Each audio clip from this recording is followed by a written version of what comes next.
नमस्कार दोस्तों, कैसे हैं आप लोग। आशा करते हैं आप लोग अच्छे होंगे, स्वस्थ होंगे, मस्त होंगे। जैसा कि फ्रेंड्स आज है आपका 17 जुलाई और 17 जुलाई को आपका थर्ड शिफ्ट का जो एसएससी सीरियल का एग्जाम था फ्रेंड्स आपका समाप्त हो गया है। तो आज की इस वीडियो में देखेंगे कि थर्ड शिफ्ट में आपके एसएससी सीरियल 17 जुलाई के क्या क्या क्वेश्चन पूछे गए जीके के। तो चलिए स्टार्ट करते हैं वीडियो बिना किसी देरी के। ठीक है, तो देखिए पहला जो प्रश्न आपसे पूछा गया था फ्रेंड्स वो पूछा गया है कि तारीख है फिरोज शाही के लेखक कौन है। ठीक है, तो ये पूछा गया था कि तारीख है फिरोज शाही के लेखक कौन है। तो इसका जो राइट आंसर है फ्रेंड्स वो आपका हो जाएगा जियाउद्दीन बर्नी। ठीक है, जियाउद्दीन बर्नी दोस्तों आपका इसका राइट आंसर हो जाएगा। जियाउद्दीन बर्नी की बात करेंगे तो ये आपका मुस्लिम राजनीतिक विचारक थे जो कि मोहम्मद बिन तुगलक और फिरोज शाह तुगलक के शासनकाल के दौरान रहते थे। ठीक है, मोहम्मद बिन तुगलक और फिरोज शाह तुगलक दोनों दोस्तों आपका क्या है, तुगलक वंश का आपका राजा थे। ठीक है, तो इसका राइट आंसर आपका क्या हो जाएगा, जियाउद्दीन बर्नी हो जाएगा। नेक्स्ट क्वेश्चन है कि हरिजन सेवक संघ की स्थापना है जो किसने किया था। ठीक है, तो हरिजन सेवक संघ की जो स्थापना है महात्मा गांधी ने वर्ष 1932 में किया था। तो इसका राइट आंसर आपका महात्मा गांधी हो जाएगा। कब किया था, तो 1932 में किया था। इसकी स्थापना की बात करेंगे तो इसका जो स्थापना आपका हुआ था वो दोस्तों आपका कहां पर हुआ था, तो ये दोस्तों आपका दिल्ली में हुआ था। ठीक है, वीडियो में आगे बढ़ने फ्रेंड्स से पहले हम लोग बात करते हैं एसएससी एमटीएस की बेस्ट बुक के बारे में जो कि चाक्षु प्रकाशन की ओर से है। ठीक है, एसएससी एमटीएस होते इसके जितने भी एस्पिरेंट है उनके लिए जो गाइड है कंप्लीट है, जिसके अंतर्गत आपको 3 साल के सॉल्व पेपर मिलते हैं। साथ में साथ 2022 के भी सॉल्व पेपर को इसमें इंक्लूड किया गया है। इसमें 2150 प्लस एमसीक्यू क्वेश्चन है। एमसीक्यू जो क्वेश्चन है आपके चारों सब्जेक्ट के हैं, मैथ के भी हैं, रीजनिंग के भी हैं, इसके साथ आपका इंग्लिश का भी है और जीके का भी है। सोल्यूशन के साथ साथ आपको सोल्यूशन किस तरह दिया गया है वो भी बहुत इंपॉर्टेंट है। सोल्यूशन आपको 2 तरह से मिलता है। पहला तो इसमें डिटेल पूर्वक सोल्यूशन को दिया गया है, डिटेल के साथ साथ आपको शॉर्ट ट्रिक के माध्यम से भी समझाया गया है। ठीक है, कंप्लीट स्टडी गाइड के साथ इनका प्रैक्टिस सेट भी आता है। इन दोनों को आप परचेस करके आप अपनी तैयारी को 4 चांद लगा सकते हैं। आपको डेफिनेटली फ़ायदा देखने को मिलेगा। आपको ये बुक नज़दीकी स्टोर पर अवेलेबल हो जाएगी, नहीं तो आपको डिस्क्रिप्शन में लिंक दिया गया है, आप वहाँ से भी जाके परचेस कर सकते हैं। चलिए वीडियो में आगे बढ़ते हैं। हमारा जो नेक्स्ट क्वेश्चन है फ्रेंड्स वह है कि अनुष्का शंकर कौन से वाद्य यंत्र है जो कि बजाती है। तो अनुष्का शंकर इसका जो राइट आंसर है दोस्तों आपका सितार वादक हो जाएगा। ठीक है, अनुष्का शंकर की बात करेंगे तो अनुष्का शंकर एक ब्रिटिश भारतीय सितार वादक और संगीतकार थे। इसके अलावा वो पंडित रविशंकर की बेटी और नोरा जोन्स की सौतेली बहन है। नोरा जोन्स की बात करेंगे तो आज तक अपने करियर में 9 ग्रैमी पुरस्कार जीत चुकी है। ठीक है, चलिए नेक्स्ट क्वेश्चन की बात करेंगे तो नेक्स्ट क्वेश्चन पूछा गया था कि मौलिक कर्तव्य को भाग 3 में क्यों नहीं रखा गया है। ठीक है, तो भाग 3 की बात करेंगे तो भाग 3 दोस्तों आपका मौलिक अधिकार से संबंधित है। तो वही क्वेश्चन पूछा गया था कि मौलिक अधिकार को भाग 3 में क्यों नहीं रखा गया है। तो इसका जो राइट ऑप्शन था वो दोस्तों आपका था कि वाद योग नहीं है। ठीक है, तब आपका मौलिक अधिकार का जब हनन होता है तो दोस्तों आप सुप्रीम कोर्ट या हाई कोर्ट में इसे अपील कर सकते हैं, लेकिन जब मौलिक कर्तव्य का आपका हनन होता है तो दोस्तों आपको सुप्रीम कोर्ट या आप हाई कोर्ट में इसका वाद विवाद नहीं कर सकते हैं। ठीक है, तो ये आपका यही आंसर था। नेक्स्ट क्वेश्चन था कि ओलंपिक के प्रत्येक लोगों में कितने गोले या छल्ले होते हैं। ठीक है, तो इसका जो राइट आंसर है वो दोस्तों आपका 5 हो जाएगा। ये दोस्तों आपका ओलंपिक के दोस्तों ये आप लोगों देख सकते हैं यहाँ पर कितना आपका ये होल है यानी कि छिद्र है। तो एक दोस्तों आपका ये हो गया 2 3 4 5। ठीक है, ये 5 प्रकार का दोस्तों आपका क्या होता है, छिद्र या होल या रिंग होता है। ठीक है, जो कि दोस्तों 5 प्रमुख महाद्वीपों जैसे कि एशिया को, अमेरिका को, ऑस्ट्रेलिया को, ओशनिया को, यूरोप और अफ्रीका को क्या करता है तो दर्शाता है। ठीक है, इसके अलावा बात करेंगे यूरोप को नीला वाला दर्शाता है। जो नीला वाला है वो दोस्तों किससे दर्शाएगा, तो ये दोस्तों आपका यूरोप को दर्शाता है। जो पीला वाला है वो दोस्तों किससे दर्शाएगा, तो ये दोस्तों आपका किसे दर्शाएगा, तो एशिया को दर्शाएगा। ये जो अफ्रीका वाला है काला वाला है ये किसको दर्शाता है, तो ये दोस्तों आपका अफ्रीका को दर्शाता है। ठीक है, अफ्रीका को क्यों दर्शाता है, क्योंकि अफ्रीका जो है वो आपका काला रंग इसलिए क्योंकि अफ्रीका काफ़ी पिछड़ा और गरीब राज्य मतलब देश है। इसके अलावा ऑस्ट्रेलिया और ओशनिया को कौन सा कलर दिखाता है, तो हरा वाला आपका ऑस्ट्रेलिया और ओशनिया को दिखाता है। इसके अलावा लाल वाला किसको दिखाता है, तो लाल वाला दोस्तों आपका अमेरिका को दिखाता है। तो इसको भी आप लोग क्या कीजिएगा, याद कर लीजिएगा, अगले शिफ्ट में हो सके तो पूछ ही दिया जाएगा। ठीक है, चलिए नेक्स्ट क्वेश्चन की बात करेंगे तो नेक्स्ट क्वेश्चन पूछा गया था इससे पहले विश्व में सबसे पहले जो ओलंपिक खेल का जो आयोजन हुआ था वो कहाँ हुआ था, एथेंस में, जो कि ग्रीस का राजधानी था। कब हुआ था, 1896 में किया गया था। ठीक है, नेक्स्ट क्वेश्चन देखिए पूछा गया था कि आवर्त सारणी के ग्रुप ए में कौन सा तत्व नहीं आता है। ठीक है, ऑप्शन में क्या क्या दिया गया था उसका अनुमान तो अभी तक लग नहीं सका है, लेकिन आवर्त सारणी के ग्रुप एक में कौन कौन सा तत्व आता है, तो वो तत्व है आपका पहला लिथियम, दूसरा है सोडियम, तीसरा है पोटेशियम, आपका है रुबिडियम, सीजियम और फ्रांसिसियम। ठीक है, ये जो आपके तो तत्व हैं 1 2 3 4 5 6, 7 ये दोस्तों सभी तत्व आपका ग्रुप 1 में आते हैं। इनमें से 3 ऑप्शन आपका दिया गया था, एक ऑप्शन आपका ग्रुप 1 के बाहर वाला तत्व दिया गया था, वही आपका क्या था, तो राइट आंसर था। ठीक है, चलिए नेक्स्ट क्वेश्चन की बात करते हैं। तो नेक्स्ट क्वेश्चन आपसे जो पूछा गया है वो पूछा गया था कि टोक्यो जो पैरा ओलंपिक आपका हुआ था टोक्यो, उसमें भारत है जो कि किस पोजीशन पर आपका खत्म किया था। तो भारत ने आपका 24वां स्थान पर खत्म किया था।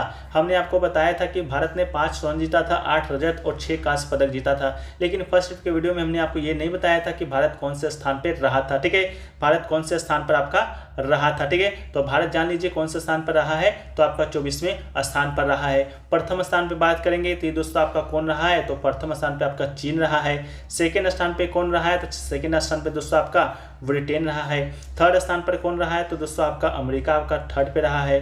फिफ्थ पे कौन रहा है, तो फिफ्थ पे दोस्तों आपका रूस रहा है, और सॉरी फोर्थ पे आपका रूस रहा है, और फिफ्थ पे दोस्तों आपका कौन रहा है, तो नीदरलैंड रहा है। ठीक है, तो ये पांचों टॉप 5 और भारत का याद रख लीजिएगा। भारत 24वां स्थान पर आपका जो खेल आपका टोक्यो पैरा ओलंपिक का आपका खत्म किया था। पैरा ओलंपिक 2020 वाला हुआ कहाँ था, जैसा कि नाम में आपको लग रहा होगा टोक्यो। टोक्यो राजधानी कहाँ का है, तो आपका जापान का है। ठीक है, इसका जो आपका मॉस्किटो या इसका जो शुभंकर था वो दोस्तों आपका स्ट्रोमाइटी था। इसको भी आप लोग याद है जो कि रख लीजिएगा। ठीक है, चलिए सबसे ज़्यादा जो स्वर्ण है आपका किस देश ने जीता था, तो चीन ने जीता था। इसको भी आप लोग याद रख लीजिएगा।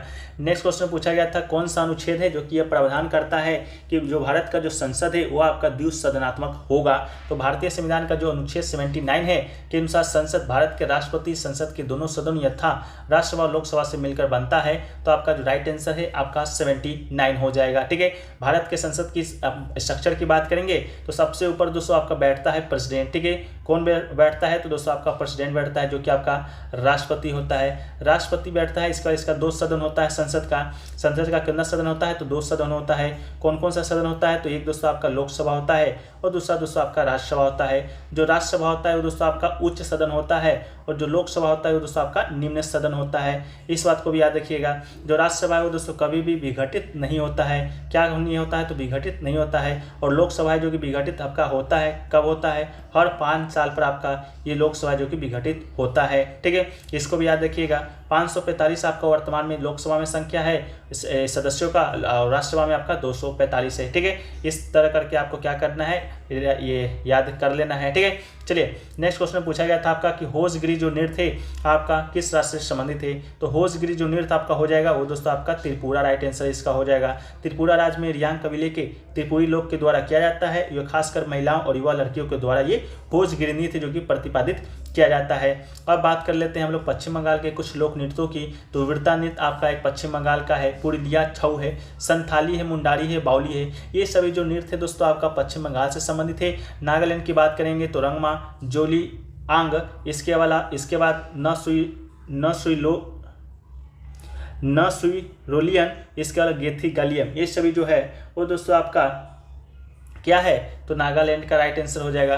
असम की बात करेंगे तो असम में आपका बिहू हो जाता है। बिहू के बाद दोस्तों आपका बिछुआ हो जाता है। बिछुआ के बाद दोस्तों आपका नट पूजा हो जाता है। नट पूजा के बाद महारस के बाद कली गोपाल के बाद बगरुम्बा, नागा नृत्य, खेल गोपाल, ये सभी जो राइट आंसर दोस्तों आपका हो जाता है ये दोस्तों आपका असम का लोक नृत्य हो जाता है।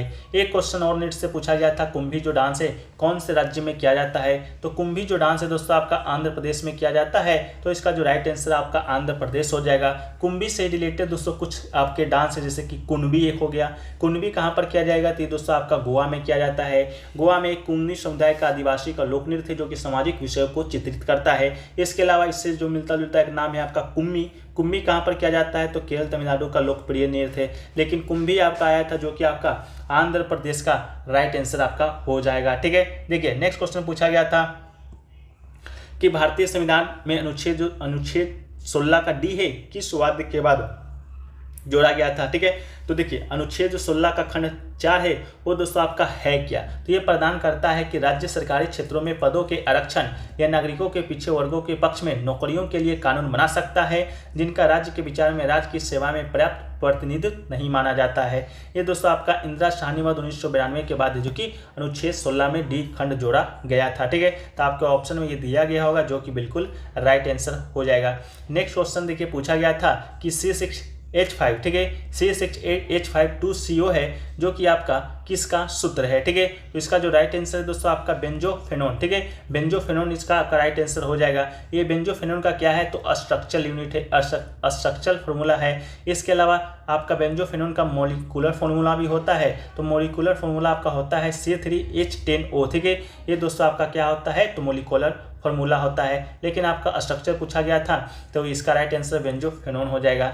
नेक्स्ट क्वेश्चन आपसे पूछा गया था कि किस सोडियम का जो प्रयोग है खाद्य परीक्षक के रूप में किया जाता है, तो इसका जो राइट आंसर आपका हो जाएगा सोडियम बेंजोएट। ठीक है, सोडियम बेंजोएट या बेंजोइक एसिड का सोडियम नमक है, जिसका व्यापक रूप से खाद्य परीक्षक और अचार बनाने वाले एजेंट के रूप में किया जाता है। ये C6H5COONA सूत्र के साथ एक सफेद क्रिस्टलीय रसायन के रूप में क्या होता है प्रकट करता है। ठीक है, तो एक क्वेश्चन आपका ये पूछा गया था। एक क्वेश्चन पूछा गया था आपका रिपीटेड ही प्रश्न पूछा गया था। वो प्रश्न आपसे पूछा गया था कि जो आपका ह्वेनसांग है, ठीक है, ह्वेनसांग वो दोस्तों आपका किसके दरबार में या किसके शासन काल में आपका आया था। तो ह्वेनसांग जो कि आपका भारत आया था, ये दोस्तों आपका 14 तारीख को भी पूछा गया था। तो ये दोस्तों आपका किसके काल में भारत आया था तो हर्षवर्धन। ठीक है, हर्षवर्धन के काल में दोस्तों आपका ये भारत आया था। ये आया था 630 ईस्वी में। ठीक है, कब आया था तो 630 ईस्वी में आया था और 15 साल तक ये आपका यहाँ पर क्या किया था निवास किया था। ठीक है, ये दोस्तों आपका कश्मीर, सियालकोट, कन्नौज, नालंदा जैसे मठों में हीनयान और महायान बौद्ध धर्म का भी अध्ययन किया था। ठीक है, इसके अलावा बात कर लेते हैं हम लोग एक आपका और है जो कि फाहियान है। ये दोस्तों आपका कब आया था, ये दोस्तों आपका आया था भारत की यात्रा करने वाला ये पहला चीनी बौद्ध भिक्षु था। ठीक है, ये दोस्तों आपका आया था चंद्रगुप्त द्वितीय के काल में। ठीक है, चंद्रगुप्त द्वितीय जिसे कि विक्रमादित्य भी कहते हैं, उसके काल में ये आपका क्या किया था भारत आया था। ठीक है, इसके अलावा बात करेंगे हम लोग इटसिंग का। ठीक है, इटसिंग कब आपका आया था, ये भी आपका चीनी यात्री था, जो कि दोस्तों आपका कब आया था आप लोग कमेंट सेक्शन में बताइएगा कि इटसिंग किसके काल में आपका है जो कि भारत है जो कि आपका आया था। ठीक है, तो ये दोस्तों आपका जो प्रश्न है आज के सभी शिफ्टों आज के 3rd शिफ्टों में जो कि पूछे गए थे। अभी तक इतना ही प्रश्न जो कि मिल पाया है, और भी प्रश्न मिलेंगे तो उसको हम लोग दोस्तों पीडीएफ में शामिल करने का प्रयास करेंगे। पीडीएफ दोस्तों आपको टेलीग्राम पर मिल जाता है free of cost, Telegram channel को ज्वाइन कर लीजिएगा। ठीक है, लिंक डिस्क्रिप्शन में दिया गया है। इसके अलावा वीडियो अगर आपको अच्छा लगा है तो वीडियो को लाइक कर दीजिए। चैनल पे अगर आप नए हैं तो चैनल को सब्सक्राइब भी कर दीजिएगा। मिलते हैं हम लोग नेक्स्ट वीडियो में, जब तक के लिए जय हिंद जय भारत।